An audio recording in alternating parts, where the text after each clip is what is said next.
Yo, what it do, everybody? This your man Dre, aka Dre on Wheels. This is episode 23 of the 1130 podcast, Talk Pro Wrestling. What's going on with everybody? Appreciate you guys joining me here for a new episode. You dig, man? It's Friday. Thank God it's Friday. Shout out to all my listeners out there that's joining me. Good morning, good night, good afternoon to wherever you are in the world. All my listeners all over the states, all over the states. The UK, what's good, UK, Germany. Everybody in Canada, appreciate the love, man. I see the analytics for real, man. Appreciate the love. But you guys, man, once again, thank you guys. And welcome to the 1130 podcast, Talk Pro Wrestling. You guys, don't forget to follow the 1130 podcast on all social media platforms, including YouTube, for real, man. Leave a 5-star rating and review on Apple Podcasts. I will appreciate it. And I thank you in advance. You did. But you guys, man, this week's episode is going to be a smooth one. I got the charismatic, man. Yes, charismatic Cory Kastle, you guys. He's from Langhorne, Pennsylvania. He's an independent pro wrestler. He works for Super Fight Wrestling and H2O Wrestling. Not only that, man, he's a comedian, man. I think he's funny. Very funny guy, for real, man. Very funny guy. He's a film director. He's also the host of Evolving with Cory Kastle, and he co-hosts a podcast with his bros, Wrestle Rock Podcast, man. It's going to be a dope one. My man, Cory, man, he's all over the place, man. It's cool. I like this. Yeah, very cool guy. But before we get into that, you guys, I want to shout out my guest who was on last week, my guy, Eddie Torres. I appreciate you, my man, for joining me here on Talk Pro Wrestling. Can't wait to have you back in the near future, my guy. Near future. But you guys, man, like I was saying, my guy, Cory Kastle, independent pro wrestling. He's about to be joining me here to talk some wrestling, man, and just chat it up, man. Hey, Cory, what's going on with you, buddy? Hey, Dre, what's up, man? Thanks for having me, man. And welcome to all the listeners. Thanks so much for joining us. Hopefully this is as fun as you build it up to be. Yes, this is going to be fun. But how's it going, though? That's going great, man. It's going real good. People can start hanging out again, it seems. But I mean, I just made a new friend at the gym today. Some guy was like, "Yeah, dude, you look like you know what you're doing." Us meatheads got to stick together, bro. We rode it up for a little while. Talk about exercise and such. Okay, that's good. You got to stay in shape right now, Yeah. Everybody's at home and got nothing to do, so got to stay in shape, though. But for all my listeners and viewers who are joining me here this week on the podcast that's not familiar with you, Cory, can you introduce yourself for me, please? Yeah, my name's Cory Kastle. I am a pro wrestler on the indies. I'm a podcaster. I have 2 podcasts, Wrestle Rock, RASSLE-ROCK, Wrestle Rock, and Evolving with Cory Kastle. That's Evolving, W/Cory Kastle, CORYKASTLE, where I just have conversations with people who talk about how to be a better version of yourself.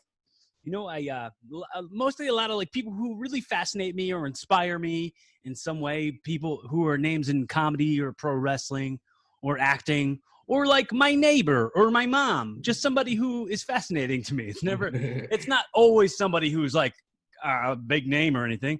Sometimes it'll just be other people who I think have a great story who I can learn something from. Every bit of evolving that you do comes from you learning something from somebody else or learning from any kind of source. And you can't count out any source as something that's going to teach you something. Right about that. Most people that have been here on Talk Pro Wrestling, I learned a thing or two from them. So hopefully here to learn something from my man, Cory. Before we came on air, I was talking to you about your short film. I thought it was awesome. Thought it was real cool. For everybody who haven't checked it out, go check it out, man. For real, Bruce is a character. You should check it out. But can you elaborate more on the short film and how it came about? Sure. What I like to do if I'm ever doing any other podcasts or any other interviews on shows, I always go, at this moment, if you could pause the podcast, it could be a pausecast for just a moment, and you can jump onto YouTube, type in Fertile Ground Films, PHERTILE, Fertile Ground Films, and check out Bruce. It's only 15 minutes of your life. If you don't like it, you can have 15 minutes of my time. I think you'll just want more. But before I get into any spoilers of it, I just want to give you this opportunity. I'll count down from 5. 5, 4, 3, 2, 1. All right, now I can talk about it. So it's a Batman.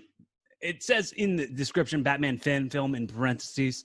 That wasn't always in there. We didn't want to announce it as a Batman short film. We just wanted to let the viewer figure it out for themselves while they watched it, which I think if you didn't see in the parentheses that it was Batman short film, mm-hmm. it was always fascinating to ask somebody, like, when did you figure out it was Batman fan film? But what we did instead of having Bruce Wayne be the adult version of Bruce Wayne that you see all the time, we dove more into the psychosis of Bruce Wayne, triggered by his trauma from watching, in the story, the original story. It's that the robbery happens in the alley where the guy kills the parents. Mm-hmm. In our version of the story, the robbery was set up by Bruce Wayne's father, Thomas Wayne. Thomas Wayne and the mom were in the alleyway with little Bruce, and the robber had the mask on and he said, "Give me the money, bitch!" And then he shot the mom. Yeah. And then the dad says, "Idiot, you were supposed to shoot me first, take her purse, make it look like it was a robbery." And then pulled the mask down and goes, "Sorry, boss, I can still shoot you if you'd like." And he goes, and then young Bruce says, "Alfred," implying that that's Alfred who was hired to do it. He goes, "Sorry, kid," shoots little Bruce. Little Bruce then grows up to be the emo version of Batman, who's all tatted up, doesn't have the moral compass that you see in every other Batman story. That is Alfred, because Alfred was the one who was responsible for his trauma. Alfred was the one who shot his mom to death right in the head, right in front of him. So it's a different take on it. And, and then eventually, like, we had it so where the idea was that Bruce was going to kill his father as he's released from prison, because he receives a letter saying that his father's being released from prison that day.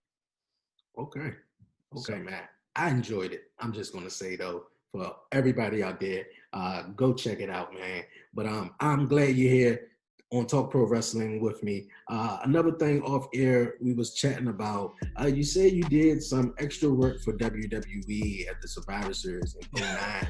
Can you elaborate on that? Because I thought that was so interesting, because I was there also as a fan, but, I was there, and now, what was it, 11 years later that, we're doing that. So honestly, man, it's nothing impressive. I mean, sure, it sounds impressive because, like, for sure, I worked for the WWE, and I have a paycheck that was given to me by the WWE. I did Survivor Series, Raw, and SmackDown all in that week. So also like ECW and all the shows that they had at the time, Main Event and whatever, Superstars or whatever they had that week. I just did.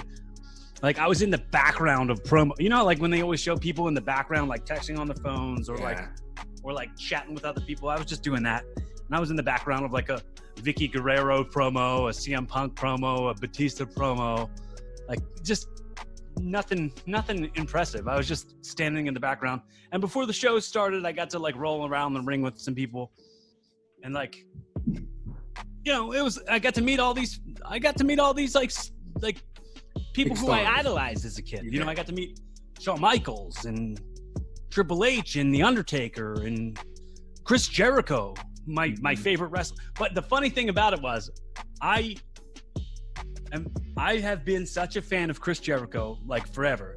Okay. And Chris Jericho is like my number one top favorite wrestler. I read all his books, and in his first book, he talked about how much he marked out for Chris Benoit when he first met him. And he made a fool of himself, and he said, "Oh, my name's Chris too." And he said, like, "Oh, I was so embarrassed by like how we went up to him, 'Hey, my name's Chris too." And he like made fun of himself for embarrassing himself that way. And I was like, and he also says in the book, like, if you meet me, if you see me in public, come up and talk to me and I'll teach you the tricks for how to win every arm wrestling match that you're ever in. Like, so to arm wrestle and like have a trick that you can like beat everybody. So in my head, I was like, I'm going to ask him about the arm wrestling and I'm going to say, my name's Cory. Like, and I bitched out. I didn't talk to him. I just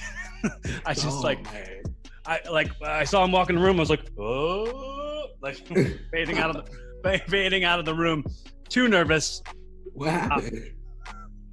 Too scared.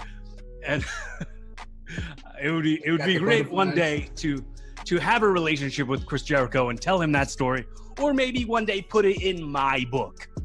Okay. And have some young kid go, oh, well, I have felt that same. My name's Cory too. Like, have it be some sort of cyclical thing that winds its way back around. Okay. That's really a cool story, man. I'm pretty sure Chris Jericho would love to hear that, man. He's like, why you didn't come up to me, man? Like, but now you're a pro wrestler. You're wrestling on the indies right now. What was the moment that made you want to be a pro wrestler? I would have to say what like hooked me. Yeah. It would like hooked me as like a fan. And then I was like, yeah, this is definitely a thing I'm going to do. Was the first Hell in a Cell. It was Shawn Michaels and Undertaker. Yeah. The debut of Kane, that first Hell in a Cell, Bad Blood, that had me go like, all right, I'm all in on this. This is all I'm gonna do. I was like 12 or something when I saw that the first time. I saw it for the first time when it happened. I remember coming into school and like everybody talking about it at lunch.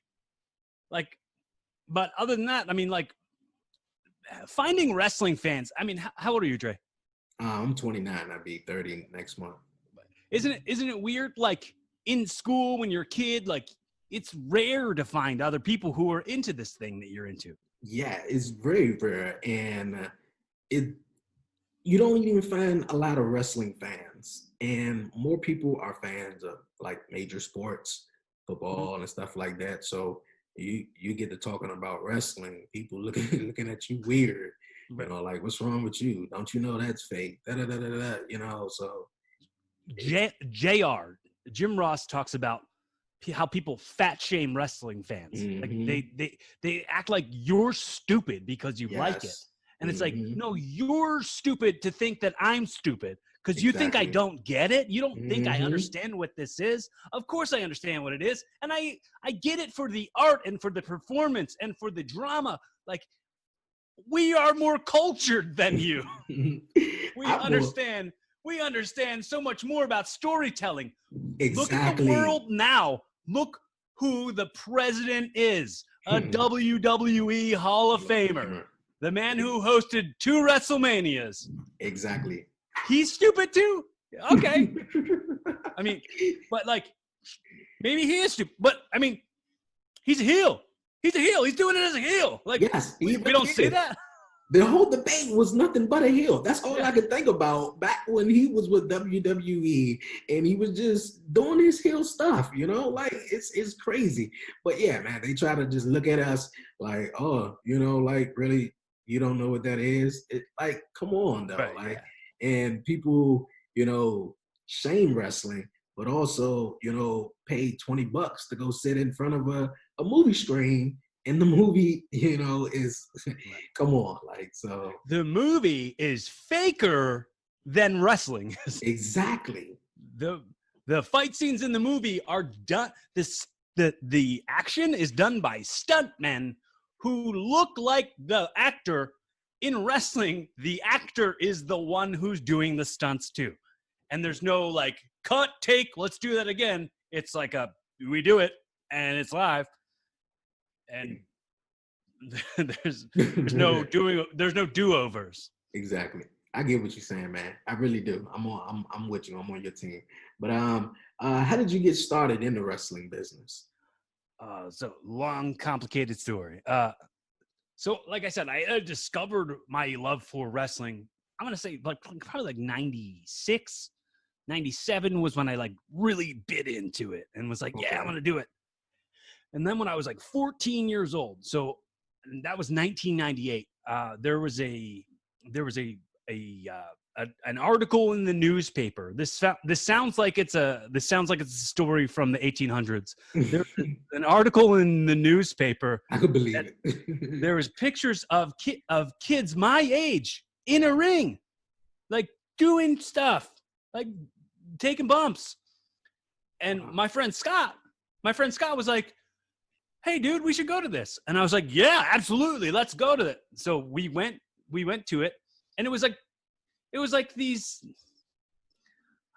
I don't want to be these dudes, they were like drunk and high, and they were fat dropouts from the Monster Factory. They built their own ring in like an auto body garage, and were charging kids to come there and like learn to be a wrestler, aka do whatever you want to do, and you'll feel like you're in the wrestling business. So I did that, which is, glorified backyard wrestling. And then I did that for like 2 years. Okay. I didn't have somebody to smarten me up and be like, hey, this isn't real, right? Like, I think that, this isn't real, meaning like wrestling's not real. Everything's fake. Like that's just the shaming that people do. But it was like, no, this isn't actually pro wrestling. This is just you playing pro wrestler with kids, and nobody knows what the hell they're doing. Someone's going to get hurt. So there's the guy I met through that place is actually, do you know who Nick Gage is? Name sound very familiar. Hardcore Nick Gage, Murder, Death, Kill, like Game Changer Wrestling, like he does like deathmatch stuff. Okay. The guy who manages him on all the indie shows that he's on is named Discount Dewey Donovan. He wears like a green jacket. Discount Dewey Donovan took me to the CZW wrestling school when I was 16 years old, and I met John Dahmer and Eddie Valentine, and I learned how to be a wrestler. So since about 1998, this journey started for me.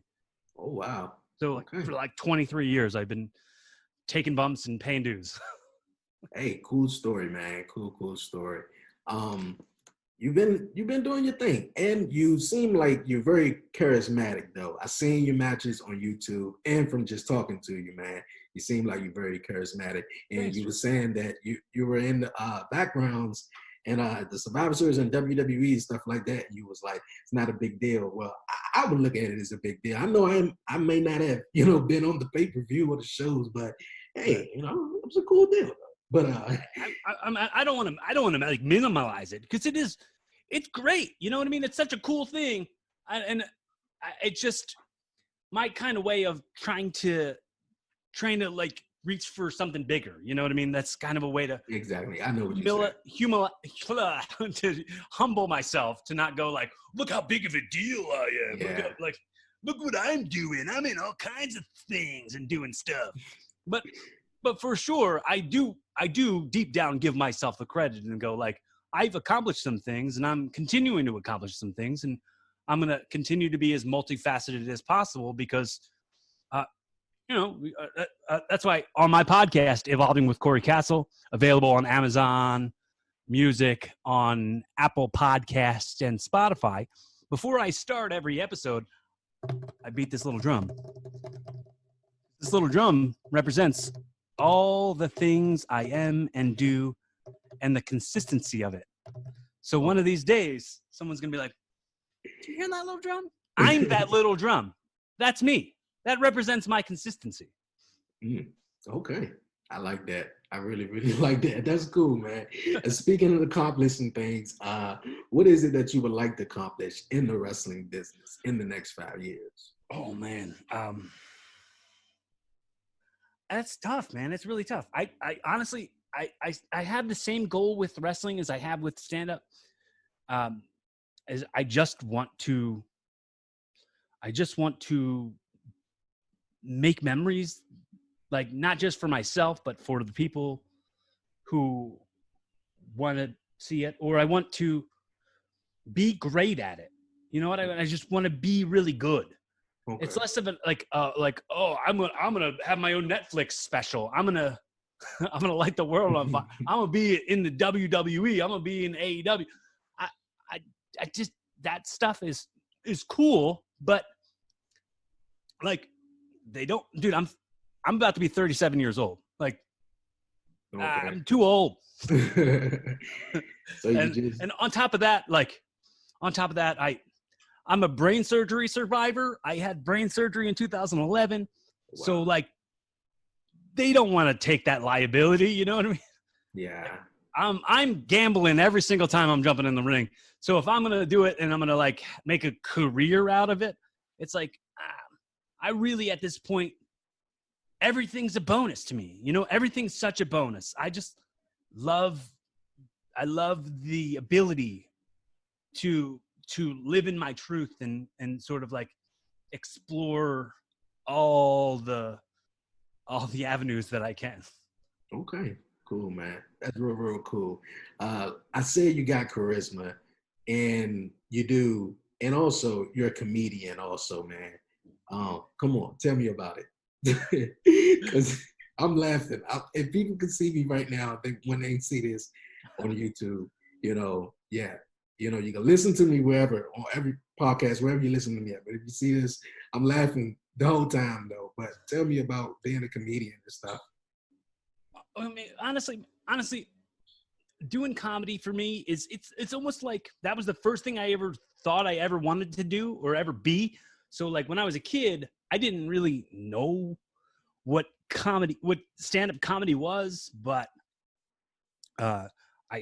everyone told me I was funny, and then my cousin, she's my mom's cousin, was like, "You should be a comedian." And I said, "I don't know what that is. What is a comedian?"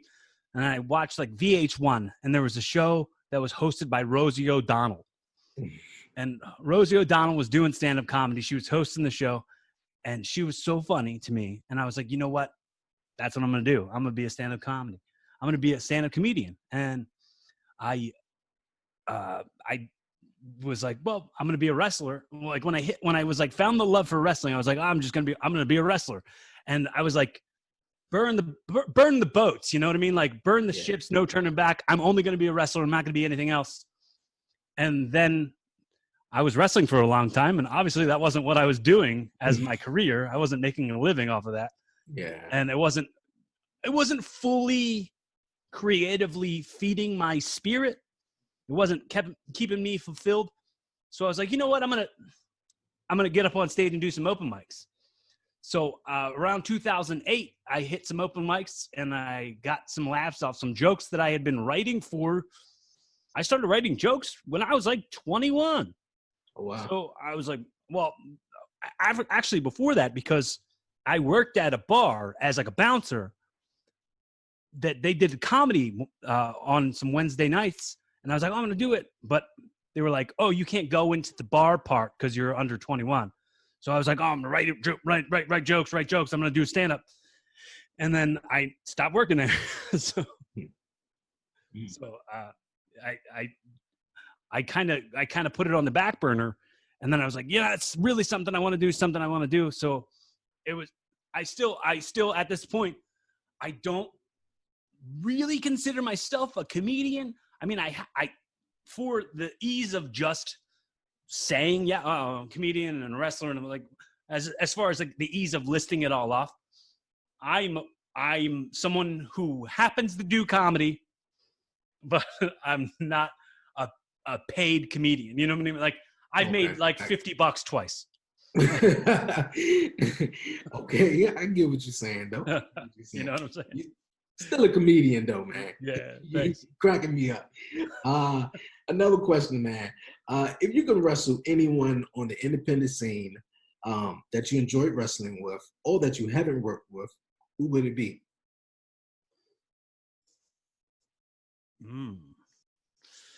That's weird, man. That's a weird question. I feel like more people should be wanting to wrestle me than me wanting to wrestle them. I like that.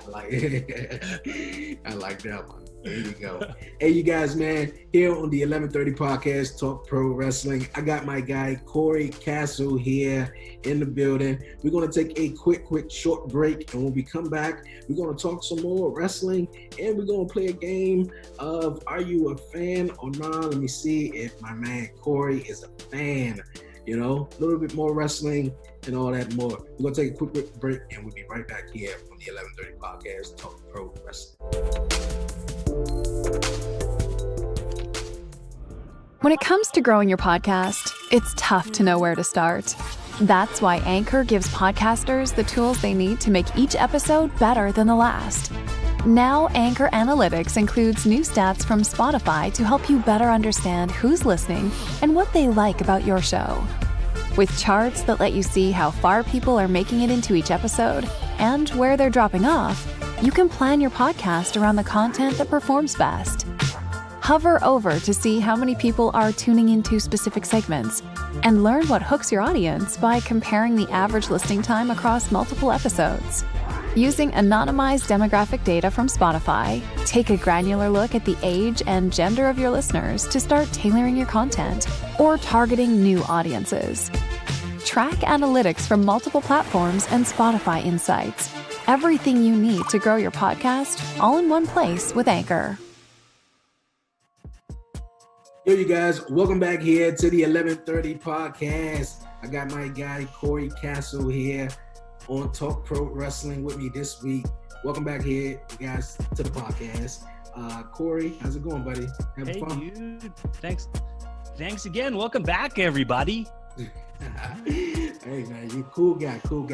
Man, we're going to hop into some wrestling that took place over the past week. Of course, NXT TakeOver 31 took place at the Capitol Wrestling Center.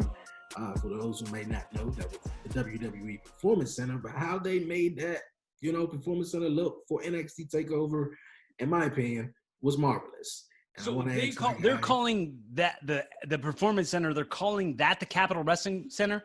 Yeah. I had no idea. that was what that was. They had transformed it so well, like putting the fences in. That looks great. That looks so great. I didn't know that was the Performance Center, but yeah. And it was crazy. Earlier on that day of TakeOver, I had the WWE app, so I kind of like go on there and check up on a couple of news or whatever. So I saw it, and then they said Capitol Wrestling Center. I'm like, what is the Capitol Wrestling Center? So yeah, they transferred all into the Performance Center, and I thought that was dope.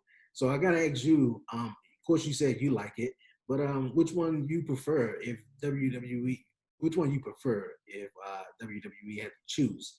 The Capitol Wrestling Center or the WWE Thunderdome?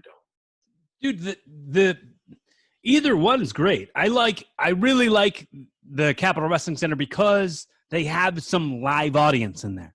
Yeah. Like mixed with the Thunderdome feel, the FaceTiming with a bunch of strangers. That's cool. The chat roulette that is around the ring. Okay. Yeah, I digged it. I would say if WWE can no longer provide the WWE Thunderdome, I'm with the Capitol Wrestling Center. And just like I said, they said it on NXT, they said it on TakeOver, and they just kept saying it, the Capitol Wrestling Center. And I said, no one is going to realize that that's the Performance Center if they didn't get the news, though. But yeah, that was cool. Another thing that, TakeOver went down. Brilliant TakeOver. We seen Candice LeRae went one-on-one with Io Shirai, defended her NXT Women's Championship match. We've seen a bunch of matches. Damian Priest defended against Damian Priest and Johnny Gargano was so good. Yeah. Damian Priest, I've been saying this for years. I knew Lou back in the day at the Monster Factory, like from the start. I've known him for years. And I've been saying, like, this dude is gonna be the dude. Like, there is a framed picture hanging at the Monster Factory with him giving me a choke slam, and it's like the highest choke slam anyone's ever gone up for. But there's a framed picture at the Monster Factory of him giving me a choke slam. And word is that during that show, that was live streamed, that Monster Factory taping. That word is that Stone Cold Steve Austin was watching that live as it was happening. Oh wow, that's real cool. Damian Priest, man, I remember watching him back to Ring of Honor, when he pulled a Punishment promo. Martinez. Yeah. He pulled a promo, and he said, yeah, my name is Whip Your Ass Martinez. So I think he was going by something Martinez in Ring of Honor. And I thought Luis Martinez. Yeah, there you go, right there. Yeah. That's the name. And I was like, man, this guy's good. And he was tall and he was very, athletic.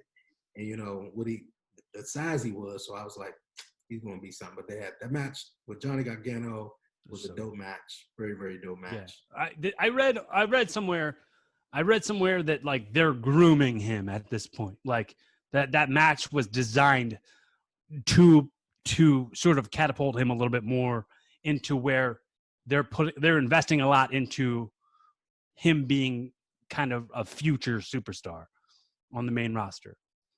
Okay. I mean, that could be hearsay, clickbait. I don't know, but still, I mean, that's cool. I mean, it inspires me a lot because, like I said, close friend, like we're personal friends, and he's a year older than me. So it's like, oh, well, I don't have to go, well, I'm too old. Like he really worked his ass off, like from years ago, man. Like he got himself in sick shape. Like he was a sort of tubbier dude, and he wore unflattering stuff until he like started in like 2014 or 15. Like he started like really committing to the gym and the weights, and he got himself in an amazing shape. Okay, that's dope, man. What'd you think about Ember Moon returning to NXT? I always liked Ember Moon, and I think it's like their women's division is so stacked. There's so much going on in their women's division. I just don't want her to get lost in the shuffle. I think that they do something really cool with her. It's something I'm really optimistic about, and I hope they do something good with her. Okay, yeah. Really hoping that. I did not expect Ember Moon to return to NXT, but I'm glad she healed from that Achilles injury. Booker T was like almost a career-ending injury. Exactly, yeah. Booker T was kind of like, getting on her. It was like, yeah, you're done. You're never going to wrestle no more. And I think Xavier right now got an Achilles injury right now. So, yeah, cool to see her back. Another thing, we had Monday Night Raw this past week. My favorite moment of Monday Night Raw this past week, if you haven't seen it, you guys, Braun Strowman and Keith Lee. Braun Strowman and Keith Lee, man, just threw down monsters. I'm mad they threw out the match and just, it was a DQ and stuff. Yeah, those non-finishes seem so like half-assed. You know what I mean? It's not a payoff to anybody who's like sat through 3 hours of pro wrestling to watch your content for you to just kind of middle finger them. You know what I mean? It's like, get out of here. I don't. You know what I mean? It's kind of a middle finger to the paying audience. And then I'm not saying paying audience because they like buy your stuff, but I'm saying like the fact that, and I say this all the time, effort and attention and intention are a more valuable currency than money itself. You're about that. Like if I'm paying attention to you, I'm paying you my attention. So I think it's sort of like non-finishes like that are they're to me they're like they suck. But I mean it's to I get its purpose. I get that it's supposed to advance interest in future things, but it's also like sometimes it's to protect like, oh, we don't want to make this one look weak against this one. So I get it. Yeah, I get it. Don't really like it though. But with Raw being 3 hours and the third hour being, the drop-off hour, and at a crazy time right now where we don't have no fans and the WWE is trying to keep fans' interest, or fans want to keep interest in the product. And if you have, Braun Strowman, which, of course the draft is on Friday night, SmackDown. And if you have Braun Strowman over on Raw now, because everybody's like, he's supposed to be on SmackDown, but now he's on Raw and he won a match and Keith Lee comes up, just give him the match. You know, don't just throw it out. I understand that you don't want to Braun look weak or Keith Lee look weak, you know, getting the pinfall or whatever. But, you know, I enjoyed the whole brawl and everything, you know, them falling off the stage and just brawling with each other. I was laughing the fact that Braun Strowman was dressed like Michael P.S. Hayes when he managed the Hardys back in the day. He sure did. He really did. He really did. And I'm thinking, I was waiting for him to have like a cane, and a little hat, and doot. I'm really looking forward to more of that. More I'm looking forward to is Kevin Owens and Bray Wyatt. I'm really looking forward to that storyline. I want to know your thoughts on it. I think it's something. I think that storyline, that program, that angle with them two is going to be something that a bunch of people didn't know they wanted to see, but they like went and they were like, whoa, man, I guess I've always wanted to see this. And here it is. Like, I think it's like both of those guys are they over deliver. Both of those guys over deliver. So put two like killers together, you're going to get a killer program. Okay. And then to add the mix with Alexa Bliss, how do you feel about that? Alexa, dude, I'm a huge fan of Alexa Bliss. I think she's incredible, and it only adds to it that she's a great actor. Okay. Her facial expressions are amazing. She's like one of a kind. Cool. I'm really into what she's doing right now with the whole Bray Wyatt and angle right there. I thought it was really cool too on SmackDown. I think it was 2 weeks ago where Alexa was leading out and Roman was coming out, and she gave Roman that stare down look. You know, I thought that was like, okay, like Roman, you better watch your back now. And speaking of Roman, he's the tribal chief. You know, yeah, the tribal chief, man, it's so good. I love it. You love it?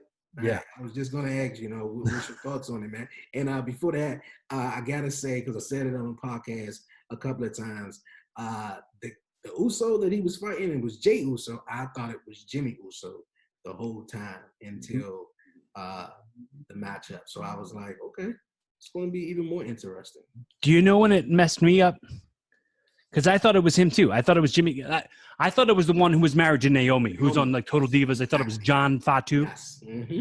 That's what I thought until they showed the WWE 24/7 documentary, and they showed him with the wife, and then I was like, oh, that's not Naomi. I guess this is the other brother. Yeah, I didn't even see that one just yet, but I heard the promo he was pulling in the ring, and it didn't make sense. And he was like, "Yeah, man, you knew my wife since we was little," and I was like, "They knew Naomi since they was little." Like it didn't make sense. And then they showed like a home video. They showed a home video with Rikishi pointing the camera at the sons, and he's like, "Oh, there's my son Joshua, or it's John. I can't tell. I'm not, like even Rikishi, even their dad couldn't tell the difference between them." So like him like having that anger and putting that out into that promo, being like, "Oh, I'm always the other one. I'm always the other one." It just fed more to like the real life and the work being the same thing. So the only thing that like takes you out of it is like that they don't use their real names. Yeah. That's really it though. That's basically it. But yeah, I think that is cool. I'm really into the Roman Reigns tribal chief. The matchup was dope. Like I said on the podcast, how the other Uso, like, you know, I thought it was, came out there and threw in the towel and stuff. And, you know, I thought that was magic. I thought that was really, really cool. And I'm looking forward to how long this is going to go between Paul Heyman and Roman Reigns. Yeah. Looks like a cool faction. Well, it's funny because it's, and the rumors are whatever they are, that it's going to lead to Roman versus Rock at Mania, which would be cool, honestly. Like this version of Roman Reigns is the best version of Roman Reigns. This is the version of Roman Reigns we've always needed that we weren't given. Like they just wanted to force feed us that babyface Roman for so long. And right now is like the exact perfect time because why they wanted to force feed the baby face Roman was because he moved a lot of merch at live events. And since live events aren't happening, they can turn him a heel if they want. Mm-hmm. But I've been saying for a while, they need to like get that vest thing off him. Stop making him use the Shield theme music. The big dog stuff is corny. Like, this is my yard. Let me do this. Like, come on, that's dumb. Like, nobody likes that besides little kids. Yeah, and I think they really pulled the trigger with it. Is how far John Cena got away from WWE. I think at the moment because they couldn't do it with John Cena and turn him heel, right. And Roman Reigns is the new top dog guy in the industry. So they had the opportunity and chance to do it, especially with everything right now. I think everything is just about taking a chance, and they did that with that one. We're going to move on here on the 1130 podcast. It's time, you guys. We're going to play a game. Down to play a game, Corey? All the time, yeah. Okay. We're going to play a game, you guys, of Are You a Fan or Nah? But since Corey said he's a huge Chris Jericho fan, we're going to play a game here, you guys. You ready? Do it. All right. And these questions are multiple choice. So, okay. In 2002, Jericho won the World Tag Team titles with A, Edge, B, Tyson Tomko, or C, Christian. Christian, dude. Okay. All right. What superstar refused to fight Chris Jericho in WCW? Goldberg. There you go. I don't need the multiple choice. Right. Chris Jericho competed in a You're Fired match in 2005. Who did he lose to? A, the Hurricane. B, Triple H. C, John Cena. I think it was Triple H. But Triple H? John Cena. Josh. Well, it's funny because he did talk about it in one of his books, talking about like how he like knew that John was going to be like the guy. Yeah. Before even Vince McMahon knew it. Mm-hmm. Yeah, and he also talked about that moment right there where he just had to get away from the wrestling business for a little bit. Okay, at what WrestleMania did Chris Jericho defeat three legends in one match? A, WrestleMania 20. B, WrestleMania 26. C, WrestleMania 25. I think 25. You're right. Yeah, okay. He defeated Ricky the Dragon Steamboat. Yeah, he did that. Mickey Rourke was supposed to be in the match, but then he couldn't be in the match. Yeah. I remember that. Cool match, and Ricky the Dragon Steamboat stood out in that one. Yeah, Ricky Steamboat was he didn't miss a step. He didn't miss a step. Like he took so much time. He hadn't been in the ring for a million years, and he looked like he was just in a match yesterday. I loved it. I really did. Yeah. The Miz is tied with Chris Jericho with the most IC title wins. How many title wins do they have? 9. There you go. 9. Chris Jericho interrupted whom on his debut? Rock. The Rock it is. Chris Jericho was the first ever champion of what promotion? AEW. A, WWE. B, ECW. Or C, AEW. AEW, man. AEW. Chris Jericho last opponent at WrestleMania was A, CM Punk. B, AJ Styles. C, Kevin Owens. It was Kevin Owens. It was like it was like a, wasn't it some sort of like friendship? What's up? The festival of friendship. But wasn't it like sort of like it was like a build up to it's going to be like he's gone after this, and then like he was back the next night. Yeah, he did. Something like that, right? Mm-hmm. Yeah. But you did good, man. Big fan of Chris Jericho, man. Big fan of Chris Jericho. I appreciate you participating, man. Oh man, thanks so much for wanting to play that game and doing all that research and finding all those questions. That's great, man. Appreciate it. So, like I said, like you you got the currency of effort, man. Like you have that like really desire to put on an entertaining show. And I see that and I appreciate that. And somebody who also puts on a show, you know what I mean, who also has a podcast, sees that in you and goes like, wow, you got it. You got this, Dre. I appreciate that. Thank you. Thank you very much. Thank you very much. Once again, Cory, man, I appreciate you joining me here on the 1130 podcast. Before you go, any shout outs you want to shout out and where my listeners can catch you, podcasts, and anything else you would like to add on that? Sure, dude.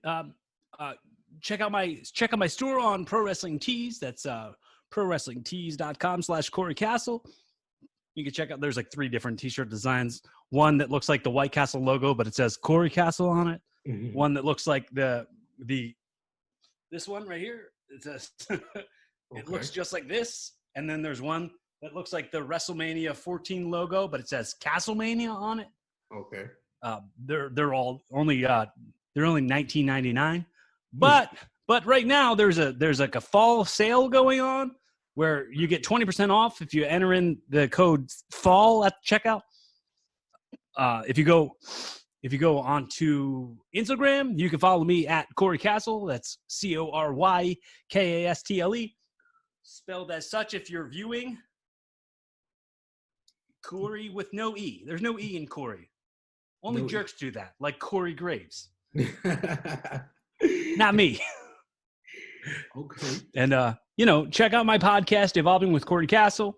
Available on Amazon Music. It's available on Spotify, and it's available on iHeartRadio, Apple Podcasts, and wherever you enjoy and subscribe to quality podcasts. Wrestle Rock is my other show. That's also available on Apple Podcasts and pretty much anywhere where you get podcasts. You can also watch the videos on YouTube for Wrestle Rock on my best friend Rick Connor's YouTube page, which is also a host of amazing amount of like wrestling content, like on the indies. So if you go into YouTube and you just type in like Rick Connor, you're gonna find not only Wrestle Rock video episodes, which you'll see videos of me just like you're seeing here if you're watching this video, with me hanging out with Rick and Mark. I was just talking about wrestling, having a good time, a lot of comedy, a lot of fun had, and honestly, it's one of the coolest things I get to do. And honestly, if I'm talking about the coolest things that I've ever done, you must check out Bruce. If you hadn't paused the podcast right in the beginning when I asked you to, make sure as soon as this one's over, you check out Bruce. Look up Fertile Ground Films on YouTube, PHERTILE, Ground, GROUND. And check that out. You'll see Bruce. Or if you just search for Cory Kastle on YouTube, check out any of my matches, any of the videos of my podcasts that I've done. I'm not hard to find. If you're ever going through something, you need to talk to somebody about something, you need some judgment-free conversation, a friend, I'm always here. I'd love to be a resource for anybody. That absolutely is right at you, Dre, or anybody else who's hearing it and puts the effort out. You know what I mean? I'm not, if you got any questions for me, I'm always here. Okay. Appreciate it, man. Cory Kastle, thank you once again, man. I appreciate you joining me here on the 1130 podcast, Talk Pro Wrestling, man. You're welcome anytime, man. Appreciate it. Be fun, have safe, and keep evolving. Yo, Cory, man, I appreciate you joining me here on the 1130 podcast, man. You are welcome anytime, man. You got charisma. You got it, man. You're a funny dude, man. Keep doing the stand-up. Keep doing your thing. I watch Bruce. If you guys haven't watched it out, you heard it in the episode. If you didn't pause both of them times, well, right after me, you go check it out on YouTube, you got, man. For real, go check it out. It's cool short film, man. I wish you the best in your success with comedy, wrestling, acting, whatever you do, man. And I can't wait to be on your podcast, and you're welcome back here anytime. So, you guys, man, shout out to my guy, Cory Kastle. I appreciate you joining me. But you guys, man, don't forget to follow the 1130 podcast on the Twitter at Dreonwheels. Follow me on Instagram at the 1130 podcast. Man, like the 1130 podcast on Facebook, man, on YouTube. Don't forget to subscribe to the 1130 podcast And if you would like to be a guest here on the 1130 podcast, email me, the1130podcast@gmail.com. That's the1130podcast@gmail.com. Appreciate you guys, man, for real. It's the 1130 podcast, Talk Pro Wrestling, man, my wrestling podcast. And also, you guys, don't forget to tune in each and every Tuesday at 11:30 a.m.